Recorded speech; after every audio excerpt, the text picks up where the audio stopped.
Today we start the topic introduction of bilirubin and formation of bilirubin.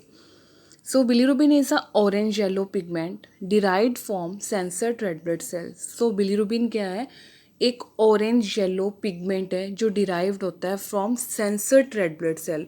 So senescent क्या होता है? जो old red blood sales हो चुके होते हैं, जिनका लाइफ स्पैन कंप्लीट हो चुका होता है, और जो रेड ब्लड सेल का लाइफ स्पैन होता है वो अप्रॉक्सीमेटली 120 डेज़ का होता है. तो जो उनका कंप्लीट हो चुका होता है उससे डिराइव होता है bilirubin. It is a toxic waste product of the body. ये टॉक्सिक वेस्ट प्रोडक्ट होता है बॉडी का. It is extracted and by transform mainly in the liver and excreted in urine. तो ये एक्सट्रैक्ट और बाय ट्रांसफॉर्म मेनली होता है liver में और एक्सक्रीट होता है in urine. Elevation in serum and urine bilirubin levels are normally associated with jaundice. So अगर सीरम में और यूरिन में बिलीरुबिन लेवल इंक्रीज हो जाता है तो वो किससे एसोसिएट करता है? विद जॉइंडस. मतलब उस पेशेंट को क्या होता है? जॉइंडस होता है. The next is formation of bilirubin. The bilirubin metabolism begin with red blood cells which have a lifespan of approximately 120 days. So जो बिलीरुबिन है वो मेटाबॉलिज्म स्टार्ट कहाँ से होता है? रेड ब्लड सेल से.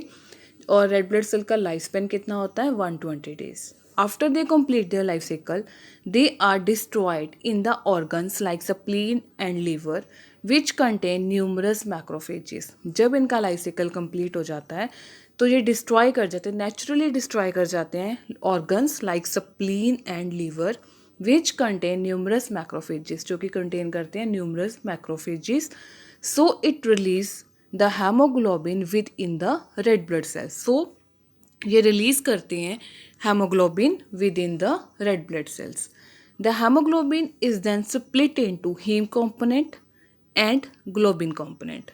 सो जो हेमोग्लोबिन है देन वो अगेन स्प्लिट आउट होता है into haem component and globin component. The globin is then converted into amino acid and utilize in the body. Then जो ग्लोबिन पार्ट है वो किस में कन्वर्ट हो जाता है? इनटू अमाइनो एसिड में, और यूटिलाइज हो जाता है बॉडी में.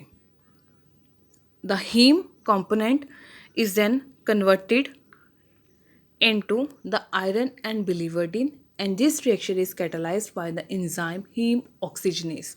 और जो हीम कंपोनेंट है वो किस में कन्वर्ट हो जाता है? एक आयरन में और एक बिलीवर्डिन में. इस रिएक्शन को कैटलाइज करता है by the enzyme heme oxygenase. ठीक है, टू कंपोनेंट से heme component and globin component. जो ग्लोबिन कंपोनेंट था वो अमाइनो एसिड में कन्वर्ट हो गया और बॉडी में यूटिलाइज हो गया, बट जो हीम कंपोनेंट है वो कन्वर्ट होता है इनटू आयरन एंड बिलीवर्डिन, और इस रिएक्शन को कैटलाइज करते हैं by the enzyme heme oxygenase.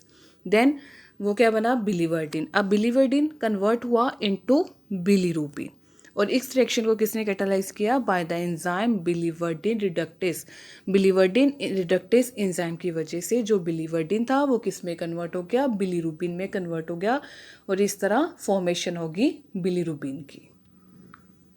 Thanks for watching.